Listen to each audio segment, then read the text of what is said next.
anyone here for public comment? Is there anyone here to speak with us?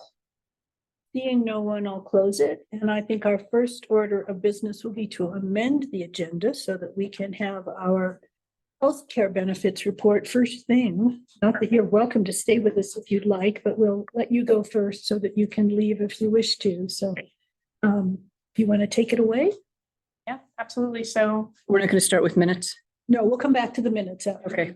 Okay. All of that. Okay. I was ready for my. well, I think we are making pretty excellent progress with getting all of the benefits in place. At this point, really the only thing that's pending is a little bit of paperwork, which I brought with me in case I want to do that at some point. Outside of that, I think you guys have all received copies of the benefit guide. Do you guys have any comments or changes on that? Because now is kind of the time to adjust. Well, I just first wanted to say thank you for all the work you have put into this. We really, really appreciate the creativity you've used and the ability to line up really good benefits and good prices. So thank you very much for that. We've all been very impressed with the package. Well, thank you so much. We are really excited to have you guys as a client. It is, you know, a Boulder icon here. So I just had a question for everybody in the group. So like, it's referencing the Boulder Public Library. Do we need it to say district? Would it be better just to differentiate? We're putting it in most of the documents, although I should imagine most of these in a public library, but we always use BPLD. you have a district logo. It's the same, yeah, it's just Boulder Public Library. I think it's just, I can't remember what it says. We'll send you, it's a font. It's not a logo. Perfect. What would be some of the things that you would highlight? I mean, I did read through this but I mean. Absolutely, foundation health. I think that's probably the best benefit. I am not an impartial judge. What page are you referencing here? It'll be probably a couple after your medical monthly. Maybe, yes. It says about your 34. about your membership. There you go. That's the clinic. Yeah, so in particular, I think it's a pretty powerful benefit to be able to give your employees unlimited access to care with no copays, no deductibles, and no co-insurance. That's a pretty big statement that you are very committed to health and very committed to the wellness of your population. I think that in particular is a very cool benefit. The other one that we've been working on that I think is particularly novel is the lifestyle savings account or spending account. That is a pretty interesting benefit. Not a ton of our clients have done that one yet, which is pretty cool. So you guys are definitely at the forefront. It should be something that you mention when you're kind of in that recruiting phase, because it's pretty cool. Being able to say, yeah, you have these certain benefits for wellness or for pet care or for transportation or whatever is pretty cool. And also, Jen, you had asked about it. The gasoline is reimbursable. I saw that on the detailed plan. Ronnie, I had one quick little picky thing on the Foundation Health page of the brochure. There are two kind of thought bubbles on that one. One is the acupuncture one that's at the top, and then one is at the your cost at the bottom. I feel like the content could be switched there, perhaps, so that what's really highlighted for the employees is this is zero cost to you if you enroll. And then the acupuncture is like, hey, we also have this thing. Yeah. It's just a little picky thing to highlight what's really important about it, which is that this is a thing that the library is providing at no cost to the employee. And then it would seem like it's consistent with the other bubbles at the top, at least the one on the next page. That's an excellent point. Nice. Sam, you have your hand up? No, that's the. That's Oh, just no. no. That's cursor. Okay, it's just the cursor sitting there. Related to the reference to acupuncture, which doesn't it have two Cs? It doesn't. Are these local vendors? Yeah. Okay. yeah. So Foundation Health is located on 20th and Pearl, so Okay. pretty convenient for most of your staff. And the acupuncturist on staff is Natalie DeHuis. She is a phenomenal practitioner. Just very caring, very good at acupuncture, and has received a lot of very positive feedback. So we're pretty proud to have her on board. She also knows a lot about life and disability because she was one of my employees beforehand and then went over to the Foundation Health side. So pretty great. So if you ever want to have acupuncture and talk about disability, she's your friend.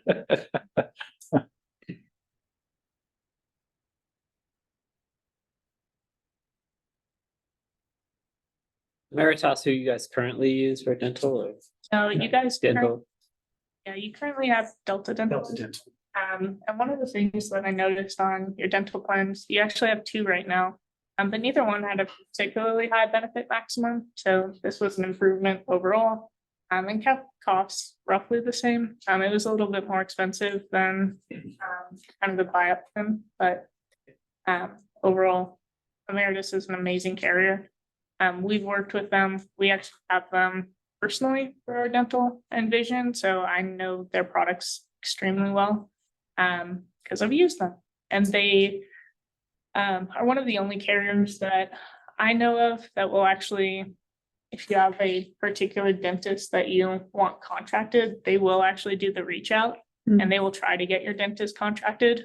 Ultimately, it's up to your provider if they want to do it or not, but they'll actually do the legwork for you, which is pretty cool. Delta Dental is not particularly a strong plan. Been there. been there. Delta has been great for a really long time. But you know, things change. These things are cyclical. So we'll have, you know, another dental carrier in 5 or 10 years. I'm sure that is the best one in the market, but you always want to try to get the best carrier. And Ronnie and David, I'm not sure if you've reviewed this already, but what's the sort of education plan tentatively for employees and sort of presentations, open office hours, that kind of thing? So the plan, I mean, the changes, we scheduled to go out on the 19th. So I think 2 days from today, we'll send out plan to all staff for them to have some time to look at it. On November 14th, we have an all staff meeting where Ronnie will present. We also have a Cigna and Foundation Health Clinic. People will be here that day. And then we're going to have open office hours that day as well. And then from that point on, I think people can either contact Ronnie and Amy for setting up appointments or asking questions online. The period we have, I think, is through the 22nd or the 24th. So the 14th and 24th, I think, is the open enrollment period.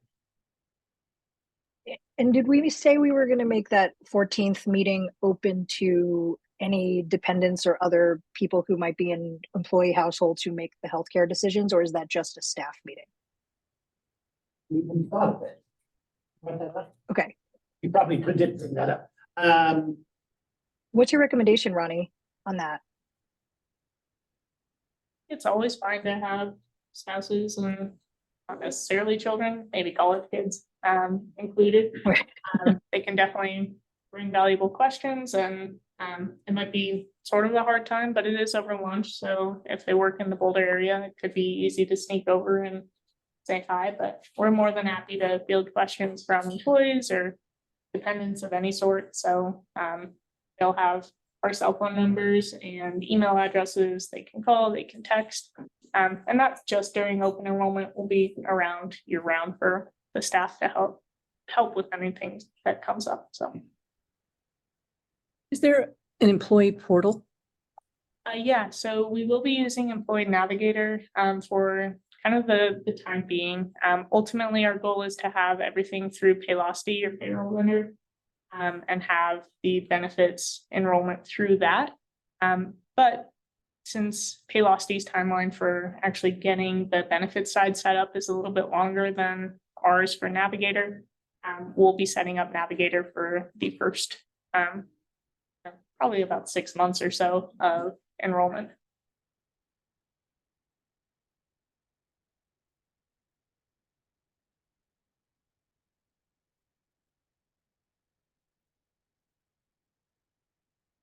Other questions? One other bit of good news, Ronnie, confirmed today that they're gonna offer the clinic free for staff, at no charge to the library either, the month of December, so staff will have an opportunity. If they're enrolled, to go try it out, it's kind of like, one of the leadership team said, it's like England, we don't even have a card yet, we just kind of walk in off the street, but, it'll be pretty cool. So Nice. looking forward to that. Yeah. Yeah. They have a number of little perks. That's the one we're gonna take up. The others were shots and stuff like that, which I'm afraid people getting the shots would just be inundated with questions about the my signal plan. I don't know any idea what you're talking about. Yeah, hopefully for the employees who are really eager to get into Foundation Health, they can take advantage of that in December. We want to make sure that we're keeping our promises, so really same day, next day is what we're promising, and it's hard to do that when you have about 100 people coming in on the same week. So making sure that we can see everybody and do it in a way that makes sense is kind of really important to us. The other piece of good news is Cigna has given us a wellness fund. So they are giving us $5,000 for just general wellness perks. And then I believe another 5,200 for their program that I think you guys all use currently. But it's basically like a wellness program where you can get gift cards for a woman exam or child exam, or all of that kind of stuff. So it's a perks-based program. But yeah, those were kind of the big things that happened this week.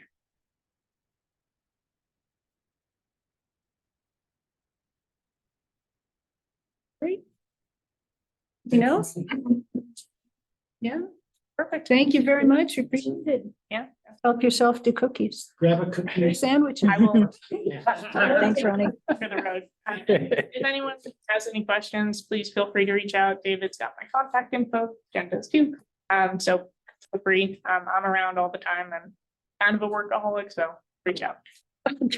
Well, take care of your wellness. I run a lot. That helps. There you go.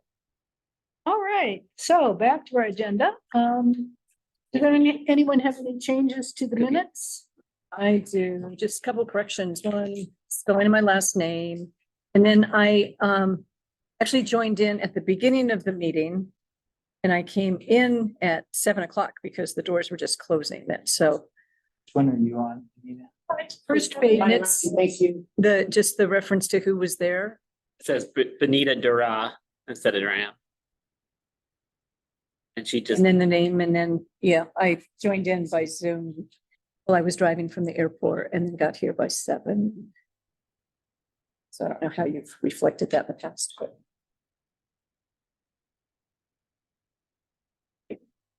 any other changes? We get a motion to approve as amended.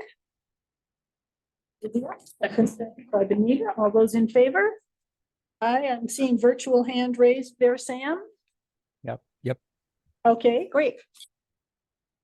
I don't think we have a treasurer's report yet. Well, I kind of do. You kind of do. Oh, okay, exciting. Well, and this is only because Adriana is a rock star and took care of me like immediately when I sent her a, by the way, I'm being asked for a treasurer's report.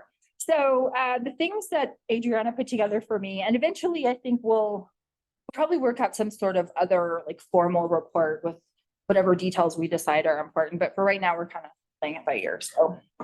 So according to Adriana, the status of the bank account, so 17.6 million was deposited to our checking account. ACH payments are not available yet, but it sounds like that's in progress and should be happening soon.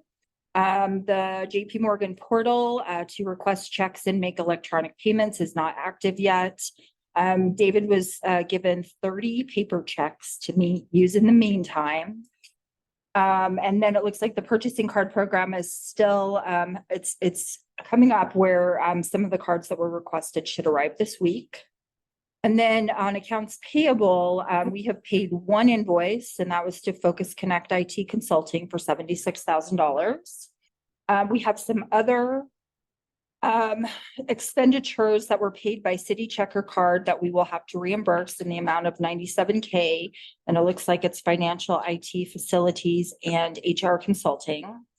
And then invoices to be paid by check this and or next week from our account would be, and that the total of those would be $289K. And that includes legal, IT, and project management consulting. So a couple of questions. So we had borrowed up to 70,000 from the city. Okay, so that's that piece. And then have we reimbursed the county? Thought they had invoiced us. We reimbursed the county for the election costs. I never received an invoice. Yeah, I thought I saw. Or did not me, so I can get it to. Okay, yeah. Yeah, so I need to get that with Adriana.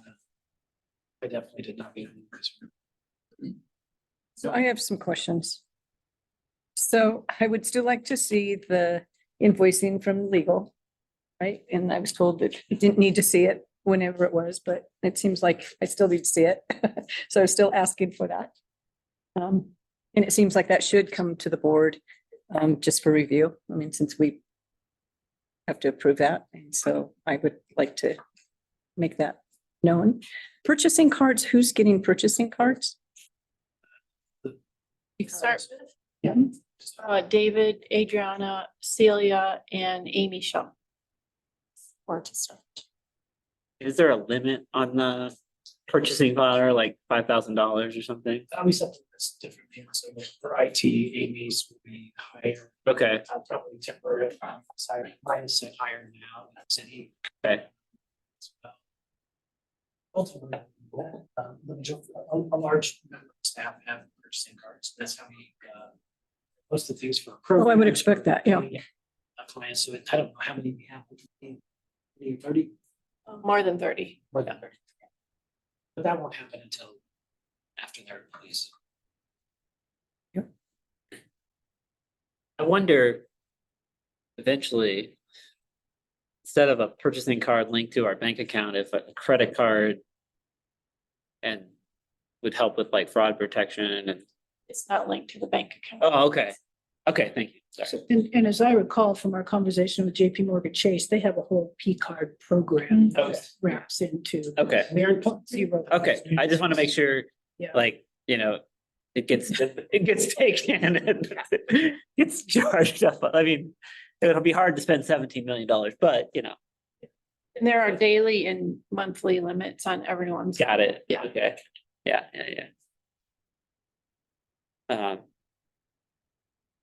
Yeah, for the expenses, like you were saying, if, since they've kind of piled up, do they have to come, they should probably come to the board for approval, or do they not need, if they're under the 30K, or what's the procedure? We have a fund. We do, yeah. You've approved of each of them as they come forward. You approve the ones, yeah, so the ones that haven't. As far as the invoices go, Benita, I get them in print via mail. I get them to Adriana, but I think we could probably, I can probably provide you with, copies since you have electronic copies. You don't. Okay. Does everybody want them? I have the prior packet. I don't know if you have any new invoices since then. You might have a month more. I got So, one this yeah. week or last week. I can't remember. It's an envelope. I mean, it's looking at several months. You should read that, every bit of that. Yeah. I have to read it 3 or 4 times. So does Kelly. So I haven't seen any of it, so I interested think yeah.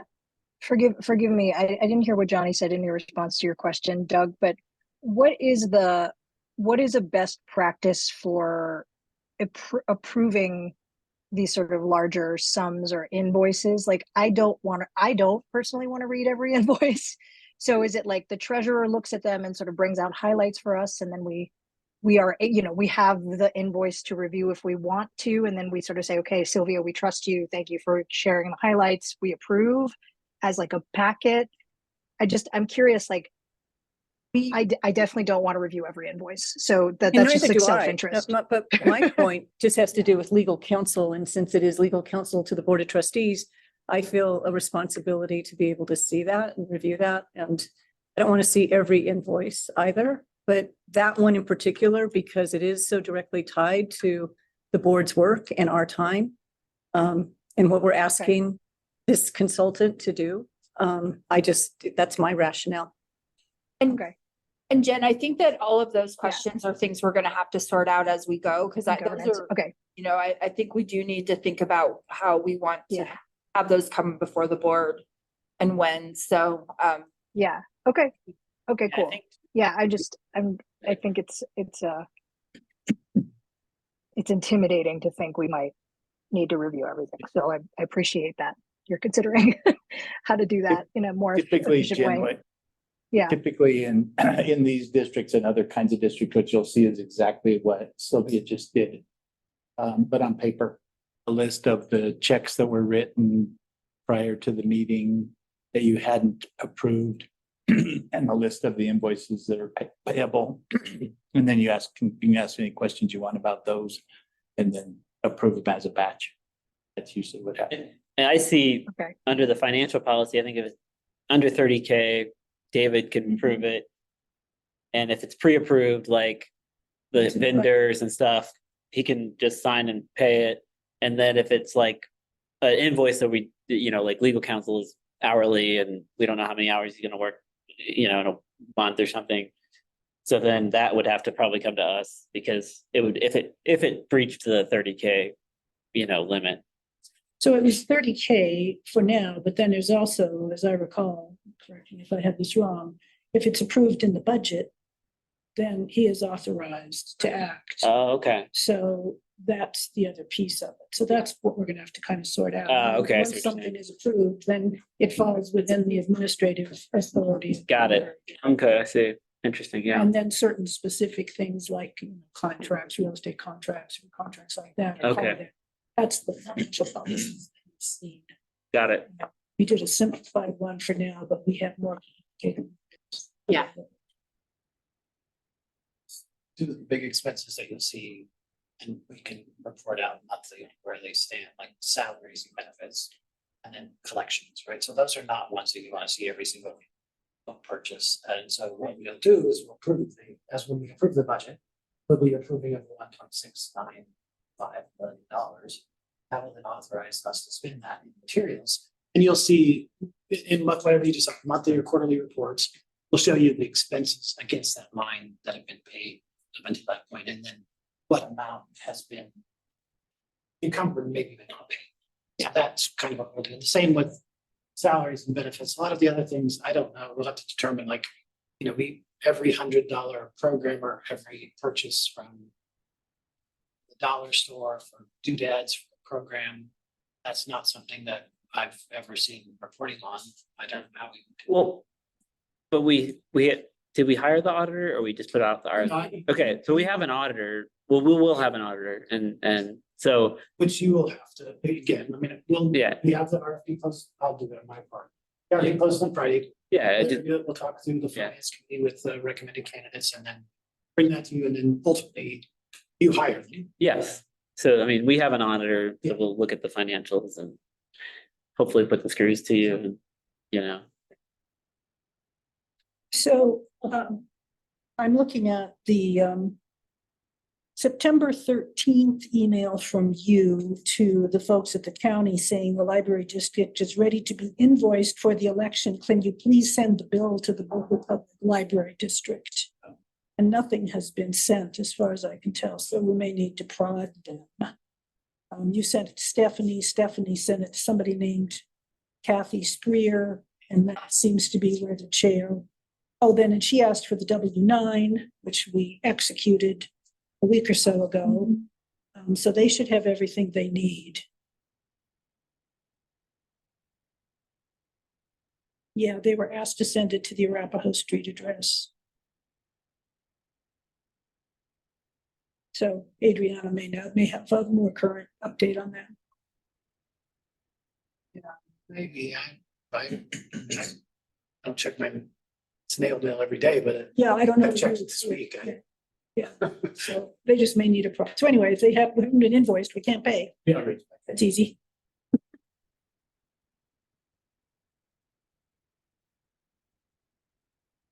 Okay. All right, thank you. That's CalCon report. Who wants to kick off what we did on our outing at CalCon? Jen, do you want to start with Thursday. you went with the employers, how to be an employer of choice. And then you also bopped into the one on social justice, I know. Yes, both of those statements are true. Sorry, I'm just pulling up, I'm trying to buy time while I pull up my notes. All right, so yes, I attended 2 good sessions and 1 not so great session, so I'll just report on the 2 that Johnny mentioned. So she and I actually both attended a Thursday morning session that was hosted by the Colorado Library Consortium, CLIC. They are a nonprofit that actually seems like the bulk of their work actually is to support rural library districts with some of the with sort of consulting around building capacity and best practices and things like attracting talent when you're in a way far-flung place. And they have tons of resources on their website around hiring a director in your rural library district and onboarding guides and all that sort of thing. And so they talked a lot about what does and doesn't make an employer of choice. Johnny took some pretty extensive notes. I did as well. They sort of broke the presentation into sort of what are some staffing challenges and recruiting challenges, or retention and recruiting challenges, and then sort of what are some creative solutions that we can talk about together to solve some of those things. I'm not going to go into every one, but I can share the notes around that. So there's some really fun things they shared that CLIC themselves do around advertising jobs and making it a little bit more fun and interesting and sort of not your typical job ad to reflect what the culture is of that organization. So if we wanted to infuse some of our values into our recruiting strategy or our onboarding strategy, they gave some ideas around that. So I'm really excited to share that with all of you, and also David and Jen with you. There's some pretty fun things that I hadn't heard about, even in sort of some of my HR work.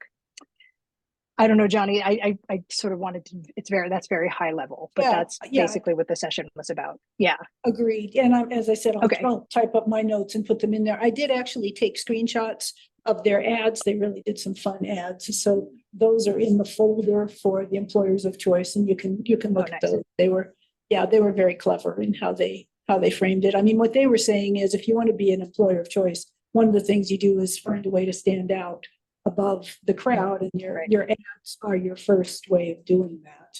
And then they went on about all the support we give, and what employer of choice means substantively, which I was happy to see we are really right in that space. So I think we were in a really good place. It's clear that libraries have really been struggling to get employees. They talked about post-COVID having this sort of not even getting applications. Now they seem to be back to getting applications, but really it has been a challenge. And the shift that went on in, I think, the mindset of libraries with no longer saying, oh, we have to have everybody having a master's in library science, but gee, you've had 25 years in customer service, maybe you can actually work here, So that seemed to be part of what was going on, but it was a very interesting session. I was disappointed that they didn't have a handout because they had some valuable information. They do probably because it's their IP. Like they don't want to give us that stuff for free. Yeah, could be. Although I think they are. We're members. I was on their board for 5 years. Oh, nice. Oh, I'm okay. good friends with Jim. And they provide services amazing. to us. They run the courier service. Yeah. And they are involved with Marmot too, are they not?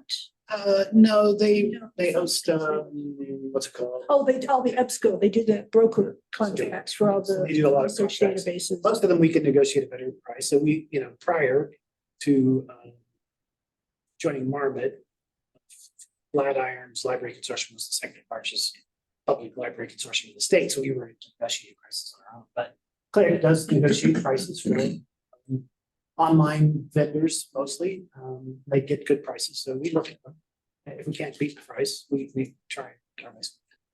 And they also seem to then create a sort of consolidated catalog for these smaller rural libraries, so they can get better access. So interesting group, they're fun people. That was a nice session.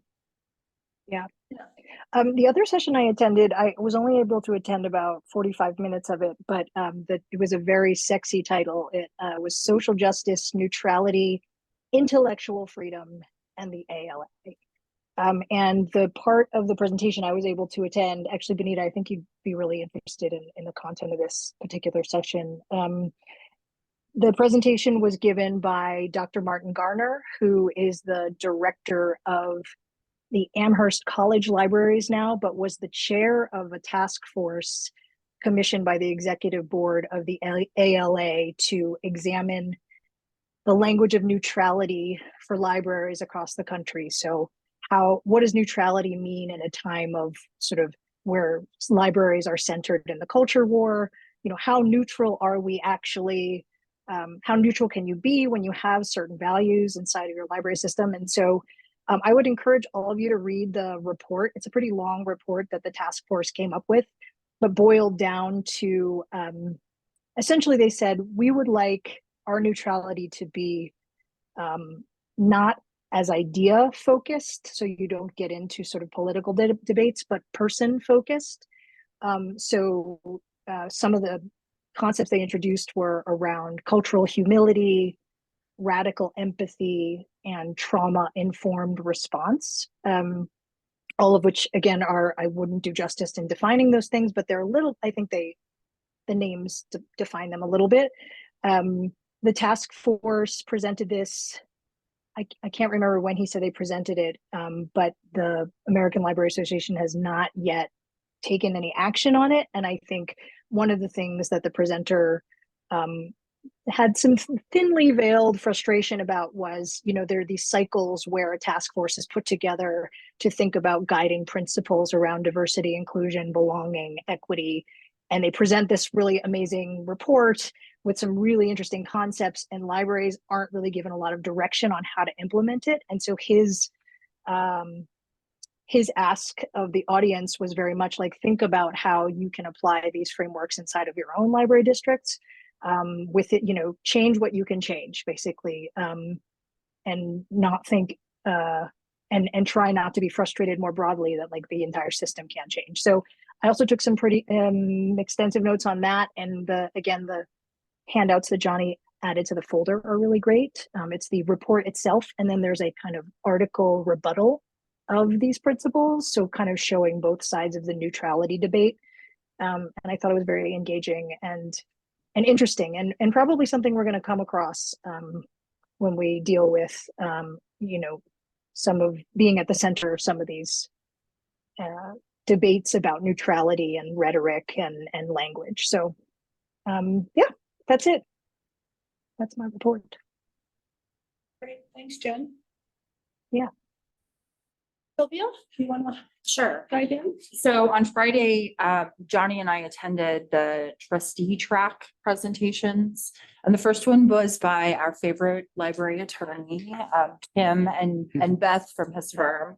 And that was really interesting, just hearing about the status of that particular case and balancing out the reconsideration requests and First Amendment rights. So that was very interesting. And I have pretty intensive notes that I've sent to Johnny. So sure she'll post them. And then we probably also have the slides if you wanted to see the slides Yeah, as put those well. in there as well. And then the second one was, it was called Nuts and Bolts for Trustees. And it was basically about policies. And there were three different presenters who spoke about, like, we had a large one from Mesa County, and then we had someone from Denver, and then the last one was from, that's right, very tiny, and so. Lone Cone. Yeah, very tiny community. And basically just comparing their styles and approaches to addressing changes to their policies, what their practices were. So you can kind of see that in the notes. And then the third, If I can, and they provided a lot of resources, and I added those right. resources Right. into my notes for that one too, because there's a lot of places where we can either get examples of policies other libraries and library districts have done, or sample policies, and so yeah, that is all dumped in there too. right. And I mean, we definitely heard that everyone is sort of paying attention to what everyone else is doing, which is good to hear, because that's what we're doing.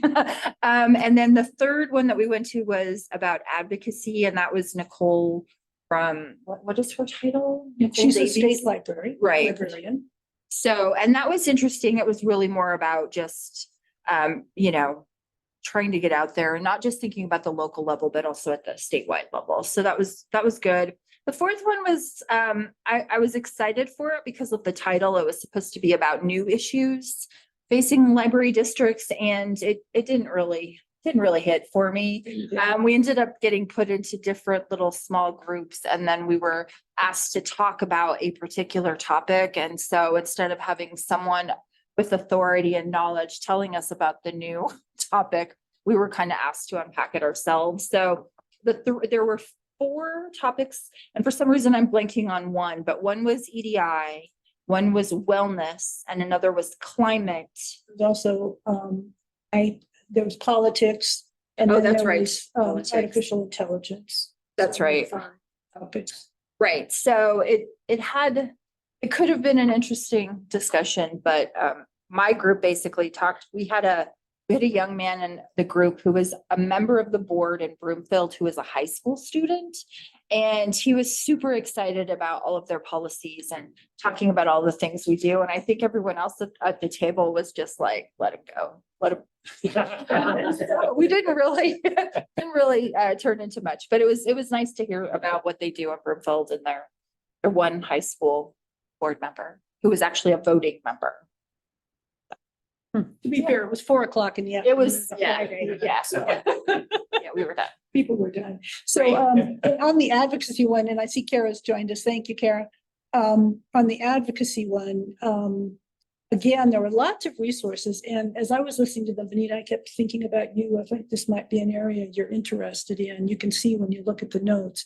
So, you know, they talked about advocacy first from the standpoint of we're trustees. Advocacy is part of what we do every day. And they were specific about, you know, we bring in our networks and we talk to people and all the stuff that we normally do. And they reminded us we needed to have relationships with our local elected officials. And since we're going to have at least 4 new ones, that's something I think for the board to think about.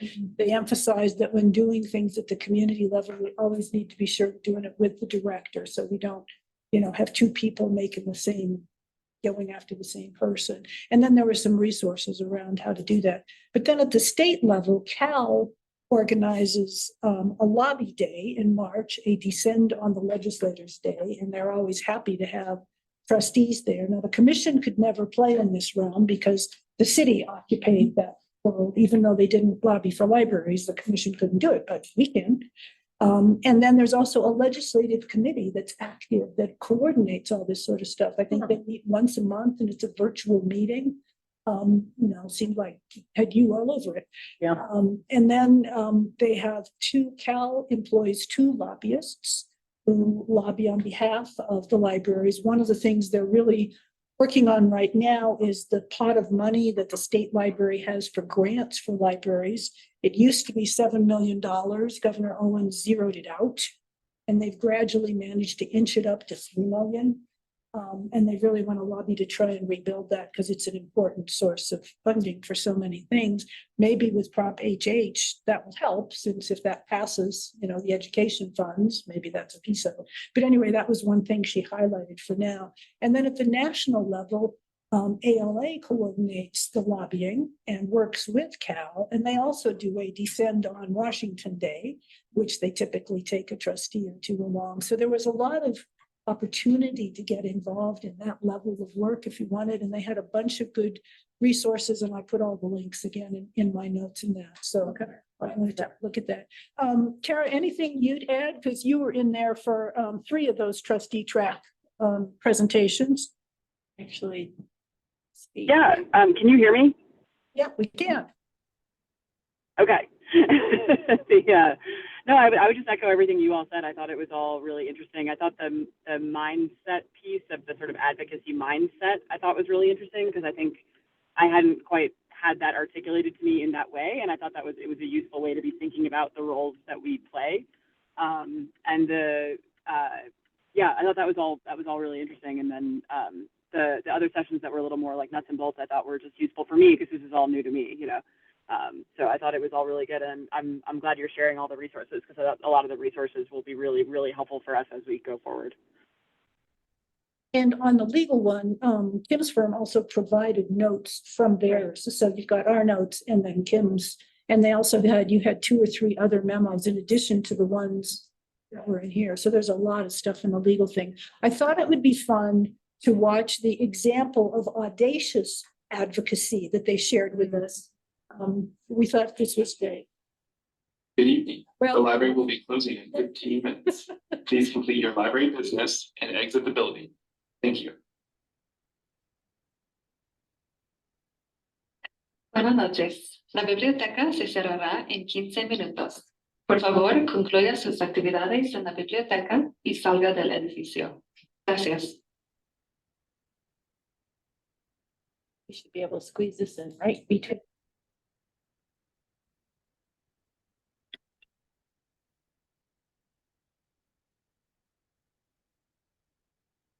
Hey, Jen, can you share the audio setting? Sorry, what? Go up to share, The new audio. share. New share. And then go to advanced, Here, share sound. share sound. Yeah, there you Sorry about that. Didn't know that was a Thank thing. you. go. It's worries, a thank different you. thing.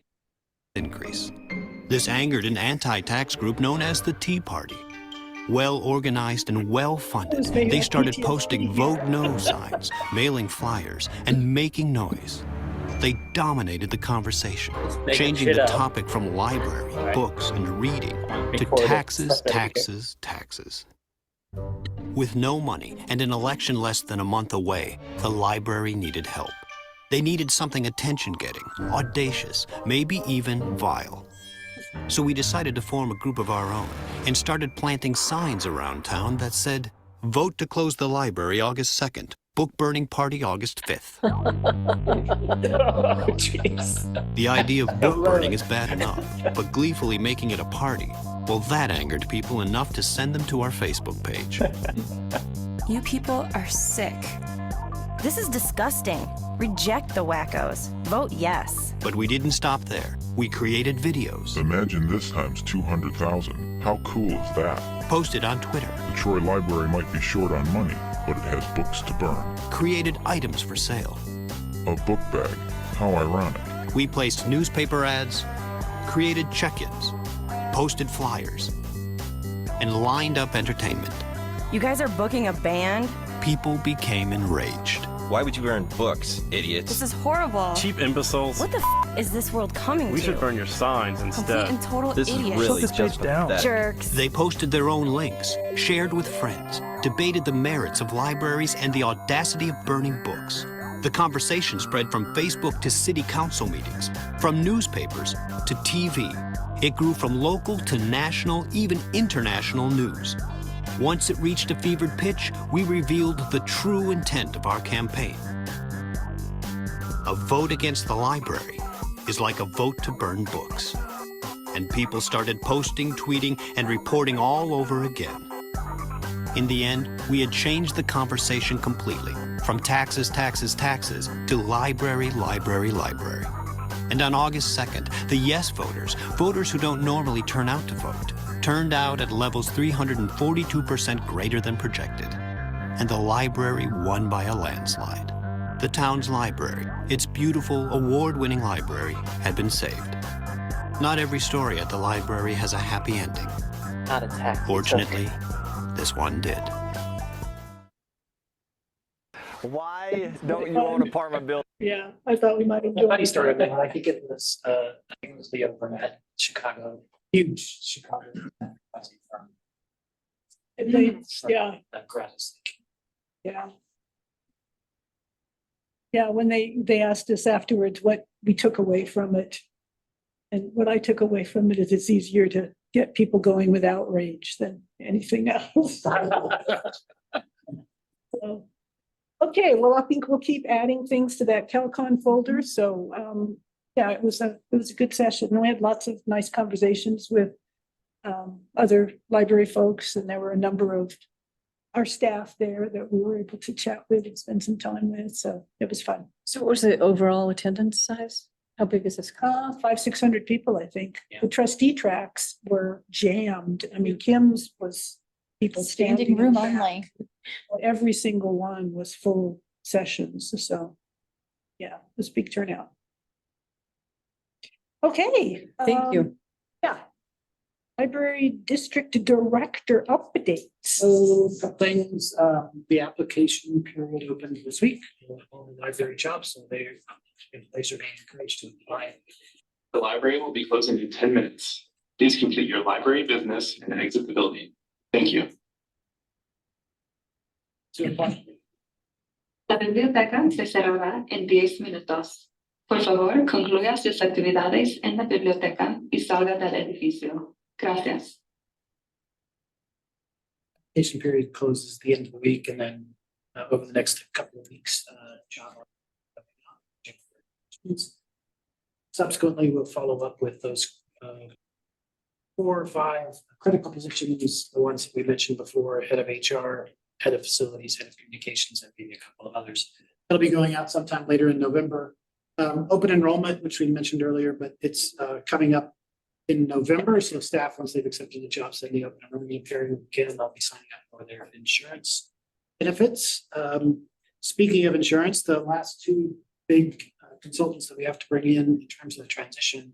One, we're waiting for IGA, which seems to be pretty close. That is to get our property and liability insurance. So we'll be shopping for brokers. We'll throw in workman's comp into that as well, and whatever other insurances you are interested in. I have a comprehensive list of all the insurance that the city provides. I'm not sure that all of it's applicable to us, but we'll put out a request again. Should be a very simple one this time, like a page or so. It's just like we're looking for a proposal on all these different forms of insurance, and that probably will be like the day after the board, the city council, whatever we get this thing in the packet. Yeah, November 2nd. So I don't think it'll take a lot of time. I have spoken with a number of people in that insurance field. I have 4 or 5. Again, they're really huge firms, mostly, and critically the one that supplies the service for the city as well. So they're quite familiar with the insurance currently. The other contractor that we need to bring on board, which is the RFP closes, I think, on Friday, and that's from the auditing services. We put it out to 7, I think 6 or 7 companies. We put it out to 7. 1 declined already. The other 6, they've sent in questions, responding to them.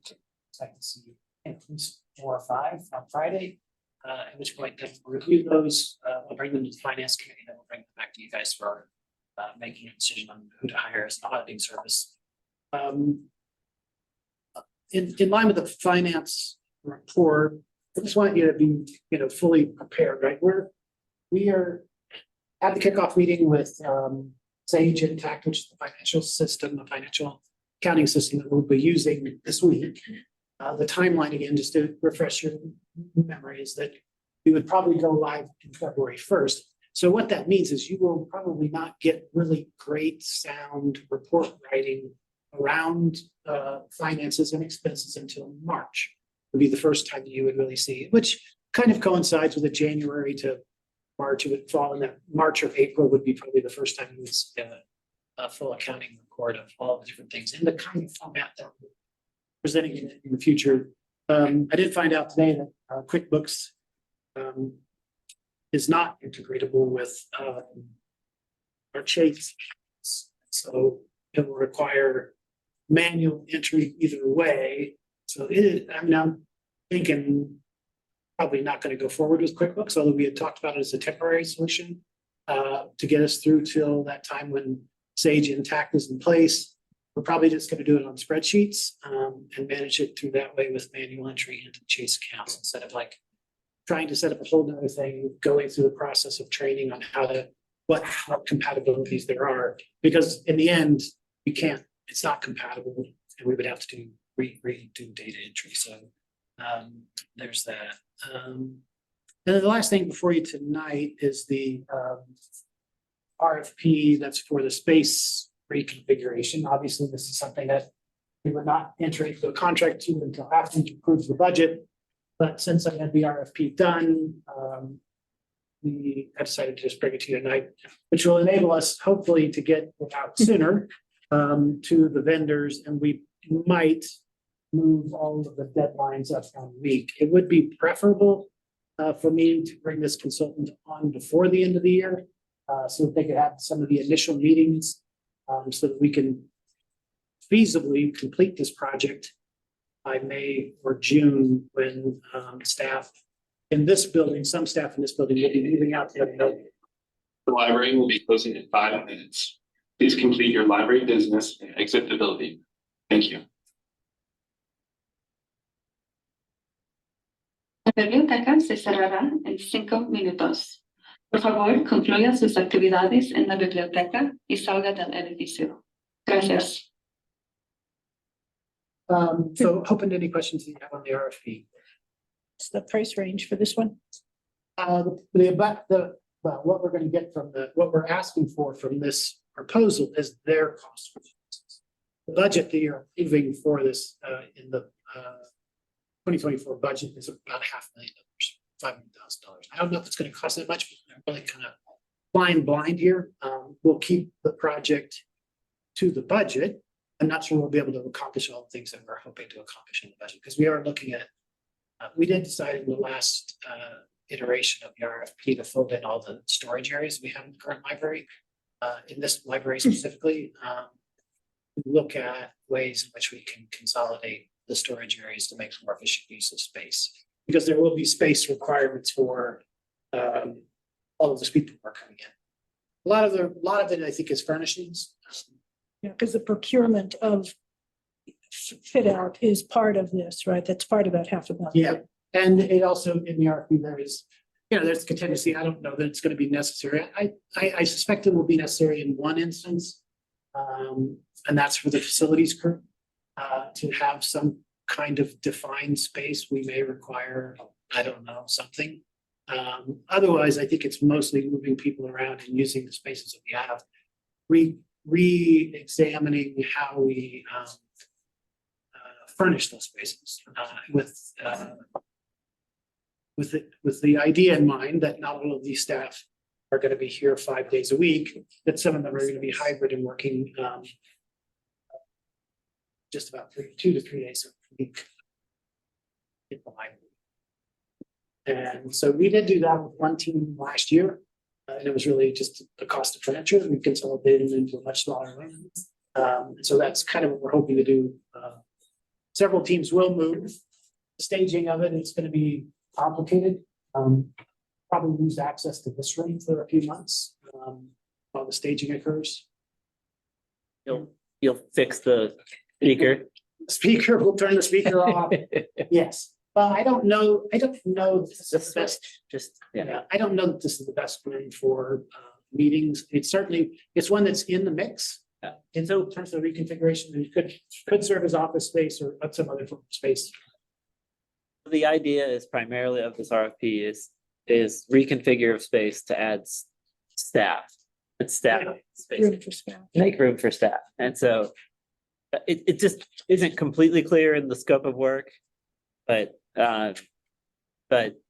exactly which parts of it's just main library, right? Or you're gonna. It's just the main library, and unfortunately, I did not include. We have maps, floor plans. Oh, okay. And so the floor plan, I didn't put in your packet. Okay, thank you. The floor plans have red lined around the areas that are could be of consideration. Got it. Okay, thank So you. It's the office space upstairs where the administrative office is now, currently collection development. Yeah, It's most of this building and the basement over on the other side where the day porters currently have their workshop and office and storage. Mhm. And volunteers are down there. Have you all toured the basement? Yep. Yeah. Most, You did, yeah, you did. most, I have no.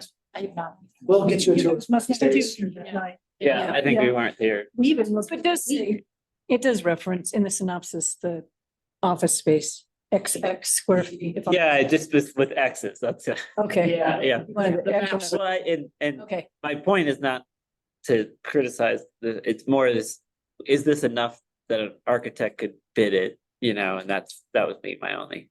Yeah, the maps would have helped you, I think, Doug, and Yeah. they will definitely help the architect. And the maps are probably, we incorporated the entirety of the basement.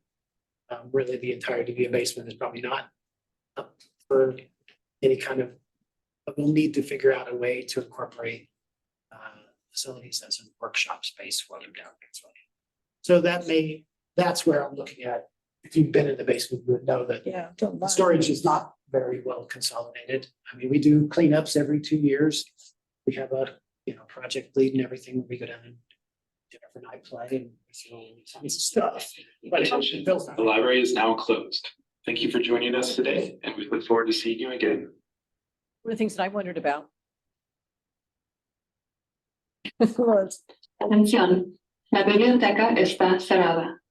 Gracias por acompañarnos hoy y esperamos verlos nuevamente. Was if there was any overlap or any efficiency that had been gained through sort of the cleanup in December related to changing furniture or moving things around, if that at all contributed to like sort of that was all in And the the public back of the- spaces. So there's yeah. no non-public spaces that had any level of contamination in. There may be fabric furniture in non-public spaces. We no longer have any fabric furniture in public spaces. That was a big part of that cleanup. We had been doing that since 2016, I think. So we started to remove old fabric furniture, and so the pandemic had just made more sense. And then when the meth incident landed, then it just made even more sense. So we no longer have, but there probably is fabric furniture in. I think I have some in my office. So there's fabric. No, it didn't clean up. It didn't create space for us. We will create space by Boulder Reed's moving out. We are consolidating resource collection services. So they are currently in 2 different places. We have a lot of staff that are spread out all over the building. And there will be some staff, which is kind of alluded to in the report, but there will be some staff who require an office with a door and a ceiling that goes to the wall, to a wall that goes to the ceiling. Thinking of HR and probably the head of finance manager. Others won't, and so they can work in group spaces. So we'll be looking at all of those bigger rooms. There are some upstairs here. They're just big rooms that, like the Boulder Reed's lab, does that become a touchdown space, or does it become a broken up with cubicles? I don't really know, and that's what this was all about. And then you'll need some spaces that are walls to the ceiling that people can use when they're needing, like managers doing surveys and all that kind of stuff. So. Yeah, and for that then there may be some walls and then permitting, and that will delay the process. And so the sooner we can get this person on and recognize where those issues land, that'll be important. Great, and that's the end of my report. David, sorry, I had to step away for a moment. Did you already say that you have a number of firms that you can send this RFP to? Because I picked up a couple of interesting conversations at the conference with some interior design / architect type folk. Would you like me to forward that? I have 4 that came recommended, but if you have 2 that are recommended, send them to me. I'll send them all. Okay, cool. You post these online, or they post on the We city? send them directly to the vendors that have been Vendor. recommended. So Okay. in this case, I have 4 Okay. that we've spoken to. But if there's 2 more, then I'll call them up and say, are you interested? And then if they say yes, then it's quick turnaround time, but I don't think this complex project. These kind of design. They're architecture. Okay, so nod of the head for this going forward? Heads are nodding. Okay, great. Are there any subcommittee updates? Trustee matters, I just want to check in with people on the timing of meetings. We're meeting next week, and I think I heard that Doug, you won't be here. And Sylvia, you'll be remote. Okay. I'll be remote also. This is Kara. I'll be remote as well next week. Okay. Okay, great. And our big event there will be the budget. We have a couple of other things on that. We're formally approving the employment and benefits program. On the 31st, we are not meeting. We actually get a Tuesday off. And then for November, the dates that I proposed for our meetings are November 7th and November 14th. Our regular meeting would fall in Thanksgiving week, which doesn't seem ideal. So if that works next week, then we can do special meeting notices for the 7th and the 14th of November. And then in December, same thing, 5th and the 12th to avoid the holidays. So. Do we have to have, if we're gonna have the special meetings, our normal monthly meeting would have been that third Monday. We have to change one of them to be our normal monthly meeting. Is that what you were saying? That's what I was saying. The Okay, 13th yeah, sorry. 14th would be our regular meeting, Okay. changing it from the third Thursday. And then Okay. the 12th would be our regular meeting for the month of December. So Not that it really Kim and matters. I can, yeah, it's just a matter of getting the language right in the Right. notices, but we can work that out. That's all I had. Kim? Oh, sorry, Jen, go. No, I was just gonna say Boulder Library Foundation Gala is next Right. Thursday. Pretty awesome lineup. Andrea Gibson, who's the Colorado Poet Laureate, and I mean, Doug and Sylvia, you probably know more about this than I do, but I've been following closely. And Gillian Flynn, who wrote Gone Girl, is going to be there as well. Well, So going to be there by video. Oh, by video. Sorry, by video. Yeah, big difference. Big difference. Big difference. Still on the program, which is pretty cool. Yeah. So invite your friends. Always love raising money for the library. So I don't know, Doug, if Sylvia, if you had anything to add there. I was trying to find I can actually email out the invitation that Juliet sent out last week, which is updated.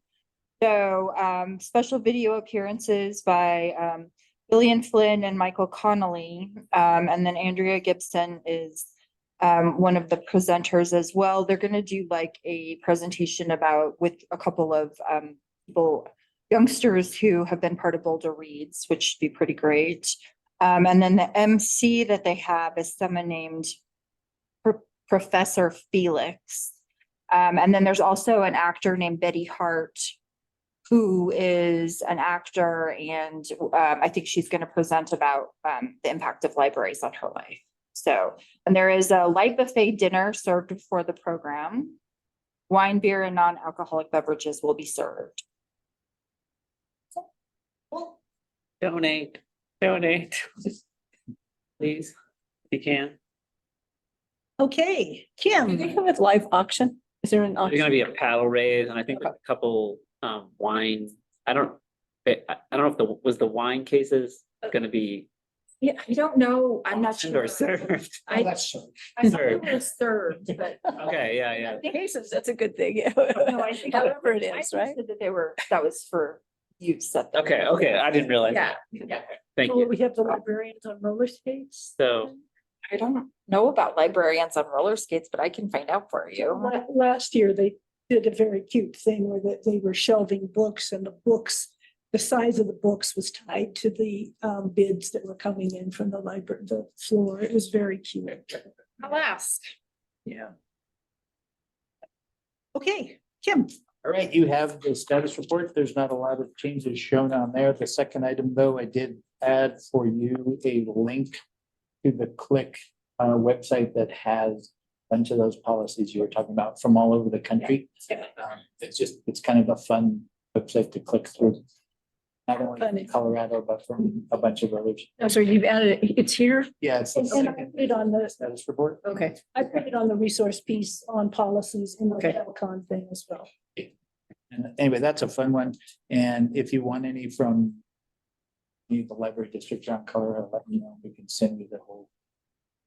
stuff. State Library has a pretty good list of those too. Yeah. They don't have every topic, but they also have a checklist of recommended policies, so Sylvia and I'll pull all that out. The other item is I handed out on everybody's seat a copy of the current state of the IGA. I think it's very good. There are 3 sentences highlighted in yellow in there that I haven't heard anything about yet. And I'm sure there will be an issue, but we'll see. I'm not sure what exactly, if the city will be against them or just passing by. Big one being the ISP for 2 years. A couple of the items that we had talked about before that I wasn't sure we're going to pass through. I was really pleased to see the 4 months of facilities assistance. They're going to do that. We have to pay for it, but they'll do it. Other than that, it's looking very good. We're going to meet on Thursday, a conference call to run through this because the city attorneys want to get this in the initial city packet for November 2nd. It would have to go in on Thursday. So my real ask of you is if you can breeze through this, and if there's anything you don't want to go to the city that's in here, let me know. So we cut it out before it gets in that packet. And I breezed through before, and I do have a few things to raise, nothing major, but at this point, I don't know if we need to do this in executive session or we can do it in open session. What's your sense, folks? I mean, nothing here is particularly sensitive as far as I can tell. I mean, as long as you don't need to get legal advice and just providing comments, I think you can. Yeah, no, I don't think it's legal advice. I guess if you feel like you have to provide legal advice, we can go into. Yeah, well, so on page 2, the pre-closing obligations and responsibilities, the city includes the cost of outside consultants as one of the things we might pay, and fine, we might pay it, but we still haven't seen anything about that. Could you ask them if they actually have any outside consultant costs? I think that was originally put in there because of the possibility that they might do IT. But if there's anything else, we just don't want any surprises. And then under section 2.3, real property rights, what will be in exhibit F? Will that be the legal descriptions of the properties? Just the list. We'll have the legal descriptions on the. It's just listing them. Then why don't you need the exhibit? It's listed in here. Do that. Okay, yeah, just get rid of one more piece of paper. And then on 2.5.1, this is under the data and electronic information systems. 2.5.2 says the library district will engage consultants to determine a process. I think we should change that to has engaged consultants. And I'm just thinking of questions, council coming up. Well, when are they going to do that? Since we have the consultant on board, we might as well say that we have. And then page 8, section 2.6.1, I do not still understand this provision, why it's in here, what it is. The city library fund refers to monies generated for library district purposes that were delivered to the city. Yeah. Are there any? I don't know. So by statute, the city has to create this fund, the library fund, that you then control, or that the your predecessors control. So it should have been created. Funds should have been put in there. If there is anything, I don't know. There should be, because they're still operating the library. And this is just saying if there's anything left over. It's confusing because the next section, 2.6.2, refers to a library fund that the city charter sets up. So the city has something called the library fund by charter. And I think any monies for the library would have gone into that, not this other thing that they never set up. So this is just very confusing. And then there's this whole auditing and bonding thing around the fund that doesn't exist. Yeah. That's all statutory stuff. I could probably reduce that and just say the fund required by statute, if any, or something like that. I hate to take it out of there because it is a legal requirement that they have created that. But they haven't created that. About that. I'm asking, I don't think Oh, they I don't know. No, there's already library fund, but the part that caught my attention in this is that sounds as if they will continue to collect impact fees for us until funds transfer. Yeah, but that's in the other one. That's in the next provision. Yeah, It's not in this yeah. provision. Yeah, and this one I don't believe Jeff would probably know, Well- Jennifer. There's virtually nothing left in various library funds, right? And I think we have a process in place for zeroing it out.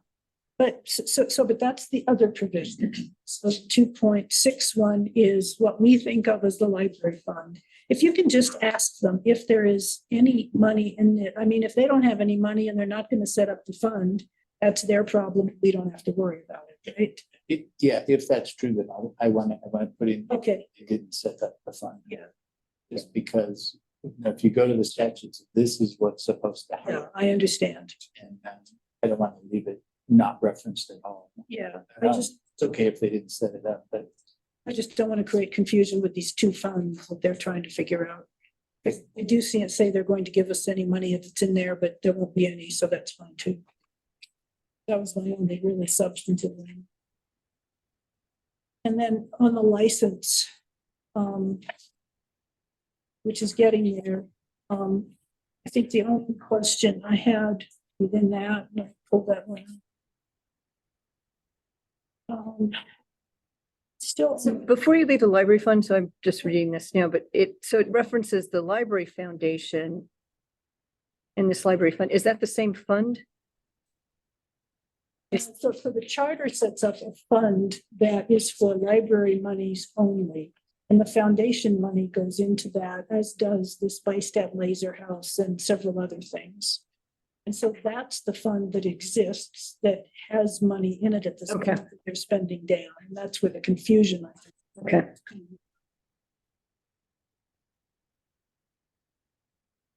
Okay. Where is it?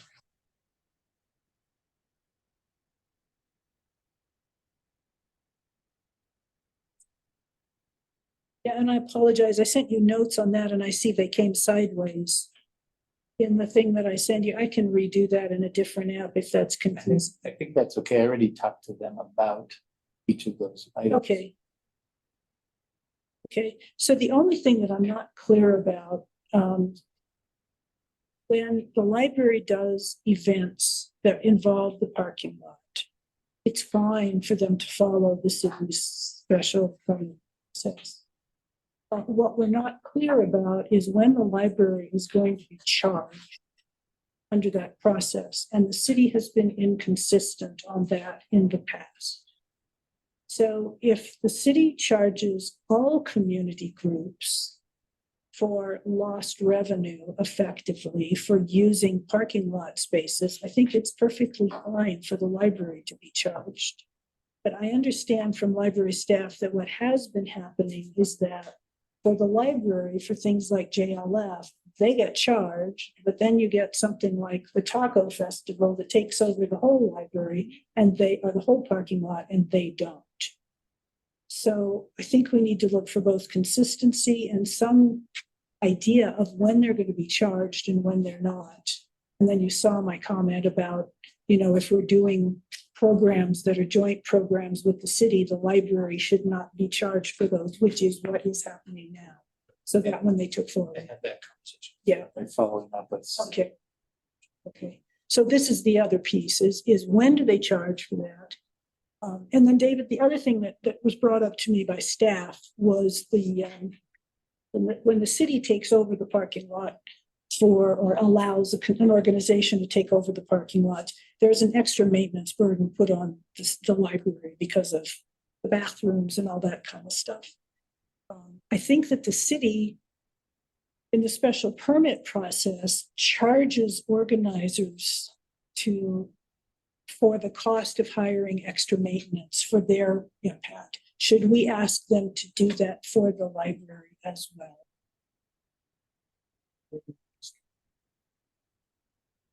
Big orders and bring in extra stuff. But yeah, it's a small cost, but it's a cost. Yeah, It's a couple, it's pretty fast. Well, and And there's another one where they serve beer, and I can't remember which one that is, but then nobody needs to use them. Obviously, so they can. So anyway, that's just something to ask if they would be willing to collect for the library for the impact. It's there.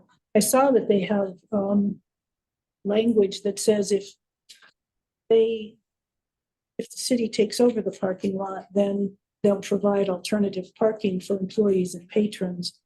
I don't see how that works if you're talking about something like the Taco Fest when they take over both parking lots. Typically the weekend, the St. Julian lots. Oh, I see. Okay, that's what they're thinking of. Yeah, we. Except for the volunteers. That's great then. So that'll be fine. So those are my only major things. So, yeah, and it's great. Thank you for all your work in getting this pulled together. I think you saw the note from Chris that so I pinged him on Saturday and yeah, and he said they got together over the weekend and so I focused them. Thank you. So are we keeping the date December 31 in that agreement? I think we're gonna make it. Yeah, we're breaking out in that. If we make it, I think we're gonna do it. Insurance on the building, that's an item coming up, I think. Yeah, so they're not clear on it either, but I think we'll have to discuss it. We might, we're just gonna probably need to start shopping that to get a Well, he policy. just said that's the next, once this is finalized, that's the okay. next RFP. Yeah, okay, Yeah, so I have a comprehensive list of all the types of insurance that we're looking at. okay, It's property and liability is basically what it all breaks down. right. And workers. And so a few other things, but it's. We have to do. We had reached out earlier. This is a question we need to ask. And talk to the SDA pool, and I don't think you can, they're not. I don't think they're good enough to handle this size of an operation. Can you speak up a little bit, Tim? I don't think they can. But we were also trying to find out about errors and omissions insurance. And Mitch talked to a separate company about that, and they said, well, that's like a $500 policy. They're not that interested, but they would talk to me, so I put in a call to them. What type of insurance? Errors and omissions for the board. Errors and omissions. Trustees. Oh, yeah. You should just send that to me, and we can fold it in with the same broker, and then we can, that'll be easier to shop for. The firms that there's enough firms that we'll be able to send it to and get a good quote back from for a host of things. There's several others that are in my list that you'll need to decide, like cybersecurity. We talked about that briefly, but not formally. We'll need to make a decision on whether we could get cybersecurity insurance. Something. Big ones are probably. The other thing to keep in mind about the errors and omissions, you guys are protected by statute. You're also protected by the common law. You're also protected by that resolution we adopted the first meeting to cover you. So you've got layers and layers of protection. Dan or Sam, do you have, or Kara, any comments or questions on the IGA? I mean, what we're hoping is that this goes off and we get a signature copy, I think, next week, right? Yep, I hope so. I have a couple other things. One related to, where did I see it? So the listing of the trustees, and Johnny, it's your preference, but I noticed that Johnny's listed by her Johnny name, but in her signature line for the interim IGA, there's Catherine. So I just think there should be consistency there. What is Whichever one you choose. Every time I write it, I think. I don't really care. It's, my legal name is Catherine, so, whatever. They know who I am. They know. That's right.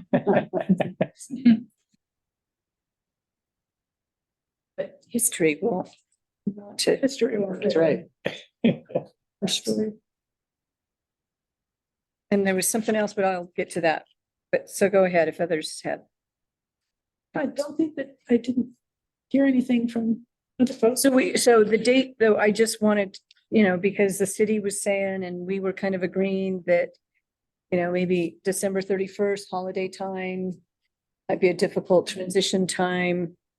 Well, it sounds like that is being handled because I don't know if you were copied on this email, so that the IT transition is actually going to be completed by December 26th, right? That was December 19th. So they're doing the IT before the holidays. Okay. And then staff, I think, what's the first day staff will be on the payroll? January 1. January 1. So I think they'll be able to do all their work ahead of time, all their paperwork. Okay. No, I didn't see that. So yeah, then that makes sense. Question you guys earlier. If something does come up. City IT is heavily involved. They're heavily involved in taking down city stuff. Which will be followed by our team. Constructing all of ours. And I don't think that whether they hire people or not, city of our business, they're taking down their stuff. And you will close that week.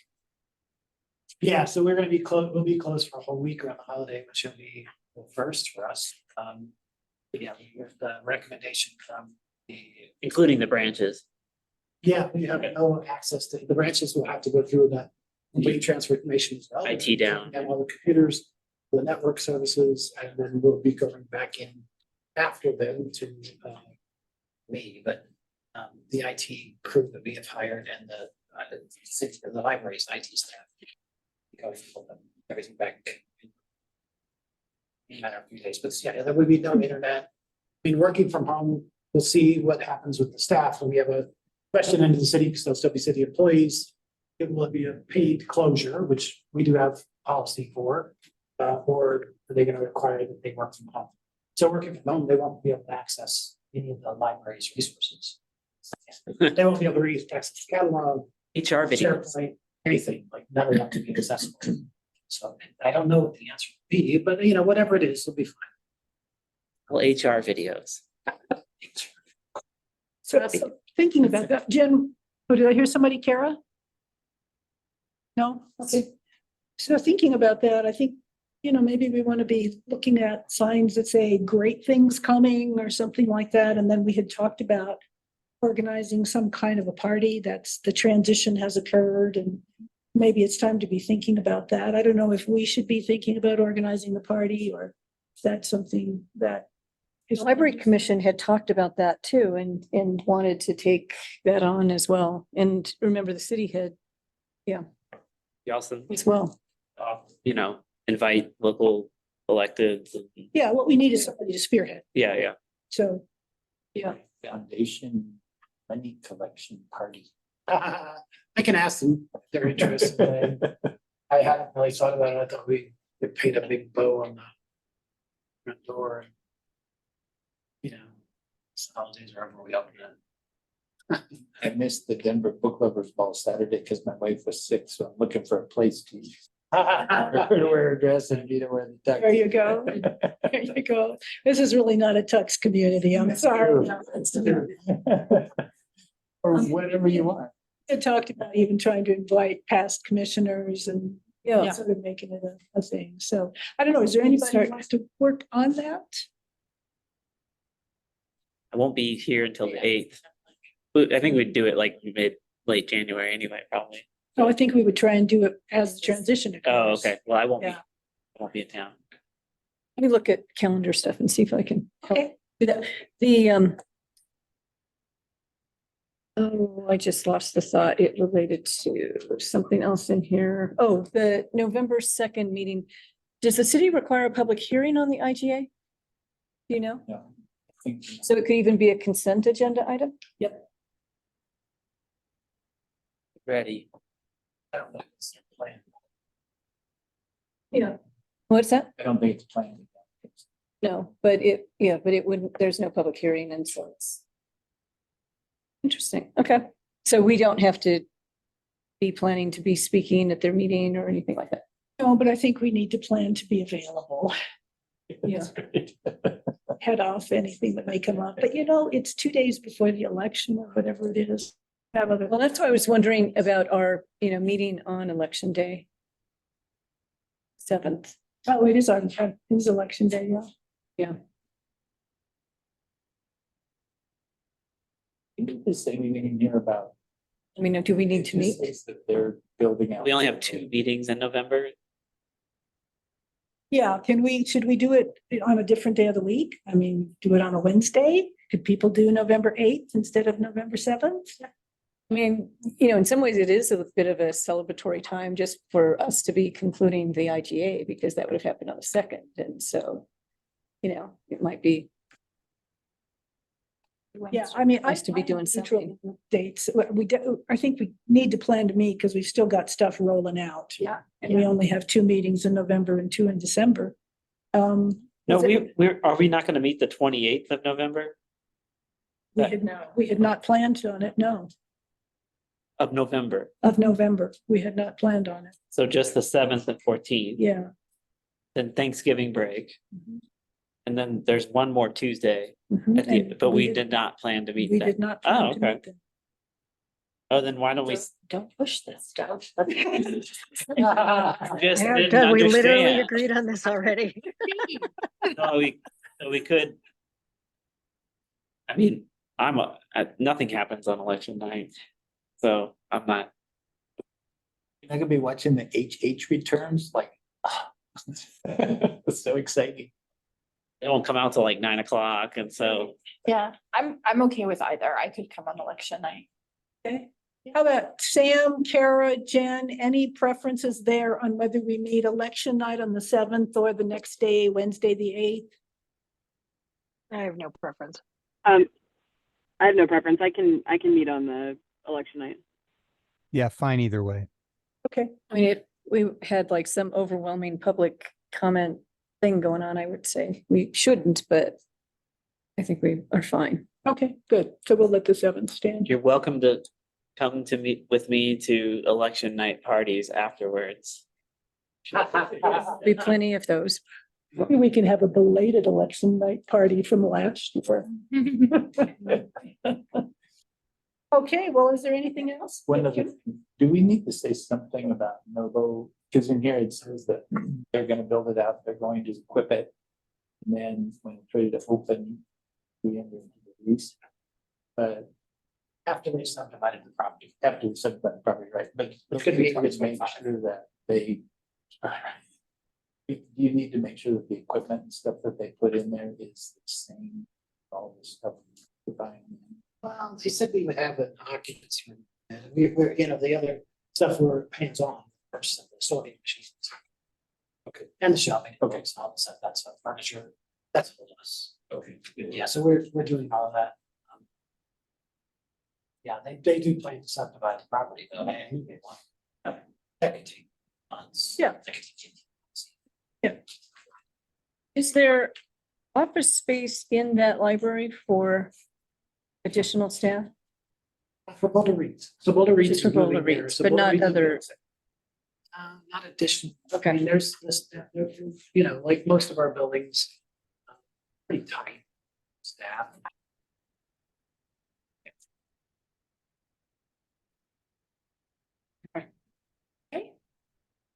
Well, yay.